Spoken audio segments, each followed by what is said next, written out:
Madame, monsieur, bonjour et merci de nous rejoindre. Au sommaire aujourd'hui, un braquage hier en fin d'après-midi en plein centre de Creil. 3 hommes armés ont dérobé plusieurs sacs de bijoux. Ils sont toujours en fuite. Rencontre avec Cyril Crépin, avec nous sur ce plateau, un photographe amiénois publié dans le magazine Photo du mois de mars. Une série de portraits chocs d'hommes ou de femmes défigurés par accident ou maladie. Enfin, direction Capi, où de jeunes picards en vacances ont joué les pirates sur la Somme. Ils ont aussi découvert le plaisir d'une balade au fil de l'eau. Encore un braquage hier vers 19 h à Creil, où 3 hommes ont dévalisé une bijouterie. Des individus armés. Les braqueurs ont croisé une patrouille de police qui les a pris en chasse. Mais les malfrats ont réussi à prendre la fuite et ils sont toujours recherchés. Sur place, en direct, nous retrouvons Sophie Tardy-Joubert. Sophie, les faits se sont déroulés en plein centre-ville hier. Oui, effectivement, Yolande, c'est dans cette rue en plein centre-ville de Creil qu'a eu lieu le braquage. Dans cette bijouterie précisément située derrière moi. Il est 18 h 30 à peine, la rue est noire de monde. 2 hommes armés et cagoulés descendent d'un coupé sport Volkswagen, une voiture particulière qui a retenu l'attention de la police et celle des habitants. La voiture était garée juste en face de mon établissement et tout laissait à croire que ça pouvait être une voiture de la BAC, vu qu'elle avait ce gyrophare qu'ils mettent dans les interventions. Et c'est qu'après, en se baissant, on a vu que l'automobiliste était cagoulé et que ça ne pouvait pas être le raid, vu qu'il n'y avait pas d'intervention dans le quartier concernant ce type d'intervention. La police en patrouille dans les environs arrive très vite sur les lieux. Commence alors une course-poursuite. Les voleurs font demi-tour en trombe pour regagner l'autoroute. Il y a eu des dégâts chez mon confrère en face, là, la vitrine qui a volé en éclats. Et dans leur fuite, ils ont touché une jeune femme. Et un bus, je crois. Ils sont passés le long là, sur le trottoir et ils sont sortis à l'autre bout. Là. Les voleurs ont dérobé plusieurs sacs de bijoux, mais dans la précipitation, ils ont abandonné une partie de leur butin sur le trottoir en face de la bijouterie. Au final, ils n'ont donc fait qu'une maigre recette. Voilà ce qu'on pouvait dire ce matin sur ce braquage survenu à Creil hier soir. Merci pour toutes ces précisions, Sophie, et votre reportage complet ce soir à 19 h. On reparle à présent de la réforme de la garde à vue qui est loin de faire l'unanimité.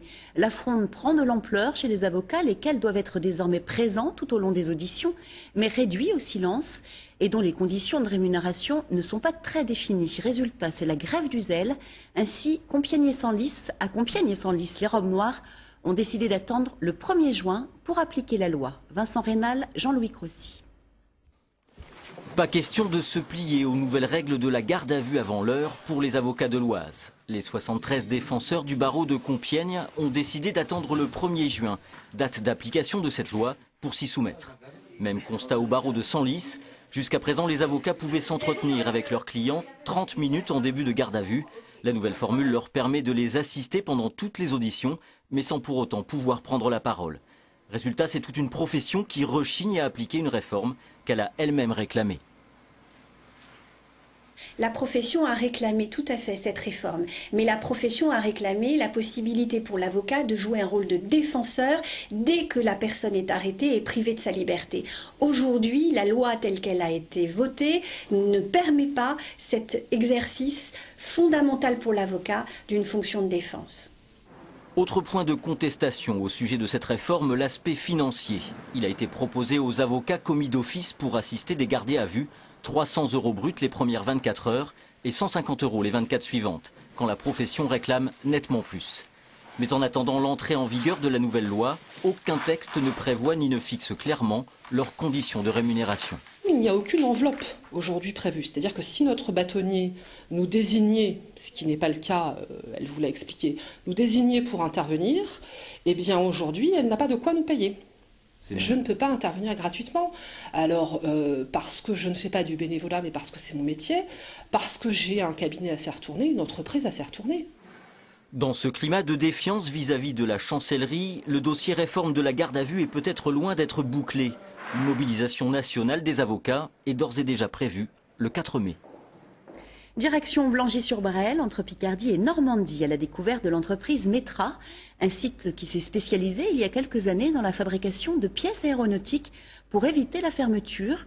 Une reconversion réussie et un créneau porteur sur le long terme. Emmanuel Partouche, Judicaël Rousseau. Dernier contrôle qualité avant le départ de la livraison jeudi de ces bacs d'usure. Des pièces fabriquées dans cette PME de Blangy-sur-Bresle et qui trouveront leur place prochainement sur les trains d'atterrissage d'avions. Donc il en reste encore à terminer? Encore à peu près 200 au compteur. Ce soir, demi? D'accord. Voilà. Ça va être dans les temps? Normalement c'est ok. Bon, parfait. Depuis 10 ans, Metra a choisi de diversifier son activité, notamment dans la fabrication de pièces pour le secteur aéronautique. Un choix qui a permis à cette entreprise, spécialisée à l'origine dans l'outillage pour l'industrie du verre, de surmonter un dépôt de bilan en 2004 et même d'augmenter son chiffre d'affaires et d'embaucher 7 salariés. Et le domaine de l'aéronautique promet encore d'être porteur. Les données qui sont à notre disposition aujourd'hui nous indiquent que c'est un secteur qui va encore progresser d'une dizaine de % par an sur les 5 prochaines années.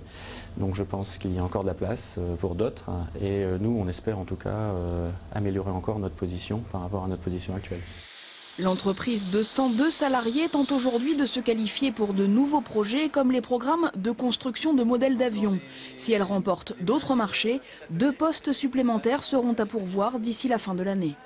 On demande à nos gens d'avoir minimum un bac pro, éventuellement BTS, pour arriver à usiner toutes les pièces assez précises de l'aéronautique et très sérieuses au niveau sécurité. Les pièces aéro sont montées sur des trains d'atterrissage qui sont des pièces vitales. Et bien sûr, elle dépend des vies humaines. Au total, le secteur aéronautique et spatial entend recruter 2000 personnes en Haute-Normandie sur les 5 prochaines années. Les compagnies de théâtre amateurs font grise mine. Les subventions allouées par Amiens Métropole fondent comme neige au soleil. Des sommes modestes mais précieuses pour leur survie. Côté métropole, on rappelle que le budget dévolu à la culture reste important. Corinne Sala, Julien Guéry.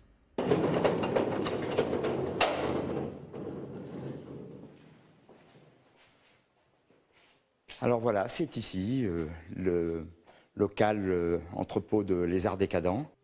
Local de stockage des décors, indispensable à la compagnie de théâtre amateur, privée pour 2011 de sa subvention à hauteur de 2000 €. Une somme qui permettait jusqu'alors de payer une partie de ce loyer. La troupe existe depuis 1983 et dans ses créations, ses spectacles de rue, elle fait travailler jusqu'à 20 personnes. Aujourd'hui, le fondateur ne comprend pas cette décision. D'abord, ça a été une grande stupeur parce que avoir zéro, car nous avons zéro, c'est quelque chose qui relève du mépris. Et c'est aussi une forme de, disons, d'effacement de tout ce qui a été la vie passée de notre troupe. La compagnie Les Gosses, depuis sa naissance en 2004, a vu son budget régulièrement baisser. Professionnelle, la troupe existe par ses créations et ses actions pédagogiques. Mais amateur ou professionnel, pour la responsable de la compagnie, le théâtre est un lien social. Les gens font ça pour leur plaisir, en amateur. C'est une école, le théâtre amateur. Souvent, ils réclament des petites sommes. Je ne vois vraiment pas pourquoi on ne leur accorde pas. Joint au téléphone, Alain David, en charge de la culture, dit privilégier le compagnonnage en subventionnant les projets plus que le fonctionnement des troupes. Il rappelle que la culture reste le plus gros budget de la métropole. Nous allons parler photo à présent avec cette série de clichés signés Cyril Crépin, photographe amiénois. Un projet conjoint avec le professeur de Vauchelles, ce chirurgien amiénois réputé dans le monde entier pour avoir réalisé une greffe totale du visage. Portraits d'hommes et de femmes défigurés par accident ou des suites de graves affections et qui ont eu le courage de poser et de s'exposer. Alors Cyril Crépin, bonjour et merci d'être avec nous. Ce projet photographique qui est baptisé Disfigurement, le mot anglais pour défiguration, comment avez-vous obtenu la coopération de vos modèles? Tout ça se fait en amont avec le professeur de Vauchelles, qui sélectionne une partie des patients, leur expose un petit peu la démarche, notamment ici artistique, et ensuite on choisit les cas les plus extrêmes et puis on passe à la séance photo. Donc le professeur de Vauchelles est vraiment à l'origine de ce projet et d'ailleurs ce sont ses futurs patients puisqu'ils sont opérés par la suite par le professeur amiénois. C'est ça, C'est ça, exactement. On les sélectionne vraiment. On veut vraiment traiter les cas les plus graves, les plus sévères, pour les réunir, genre 50 portraits, pour en faire un livre et des expositions, pour avoir une trace de ces cas extraordinaires. Et vous n'avez pas peur d'être taxé de voyeuriste? Si, on me l'a déjà dit plusieurs fois, mais si on quels sont les arguments que vous développez pour vous défendre, justement? Si on explique bien la démarche, c'est-à-dire, moi je fais ces photos-là pour rendre ces gens-là beaux, voilà, pour changer un petit peu le regard des gens vis-à-vis de la monstruosité notamment. Il faut que ces portraits soient très très esthétiques, très travaillés, très beaux, qu'on ait envie même de les regarder, qu'on soit assez fasciné. Qu'il y ait une qualité photographique. Oui. Et vos modèles, se sont-ils vus? Ont-ils regardé ces clichés? Non, ils n'en font pas la demande, jamais. Non, c'est très difficile pour eux déjà de se regarder dans un miroir, alors se voir en photo.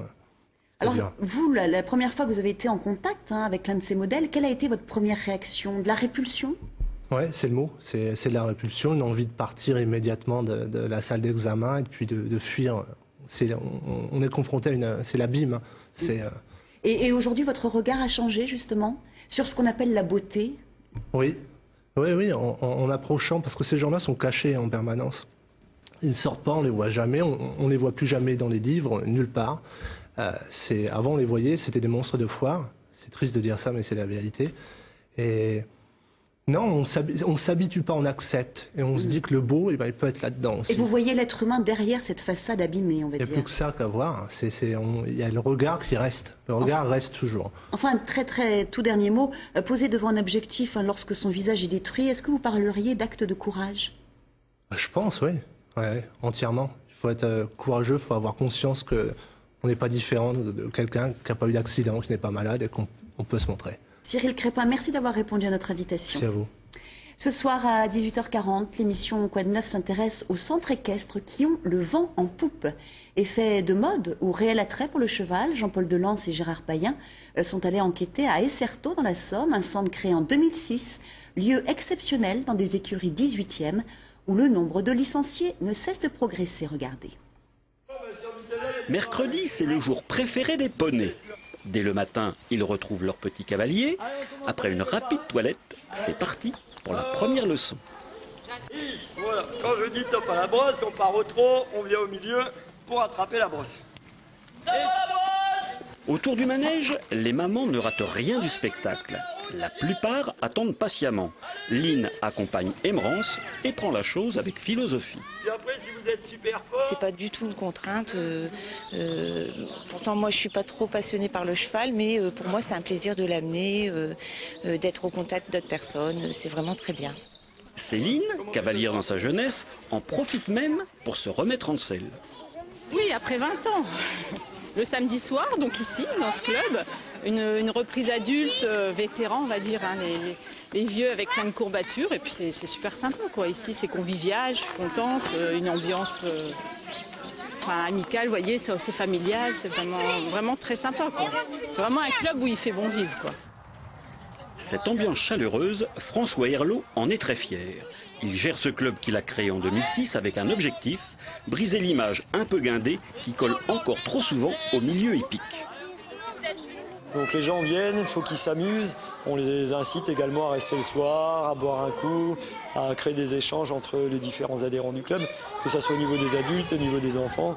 Ensuite, on organise des anniversaires.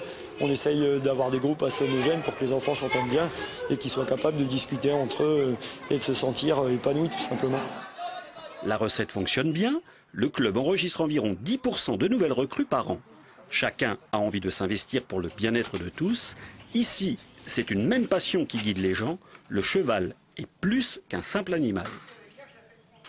Le cheval, c'est l'ami de l'homme, on dit toujours. Donc c'est fidèle, c'est intelligent, très intelligent. On en fait ce qu'on veut, quoi. C'est son caractère qui ressemble au cavalier. Alors par exemple, celle-ci là. Elle me ressemble. C'est-à-dire? Elle a le même caractère que moi. Elle a le même caractère que moi. C'est-à-dire? Elle est pas méchante, mais c'est une bourrique.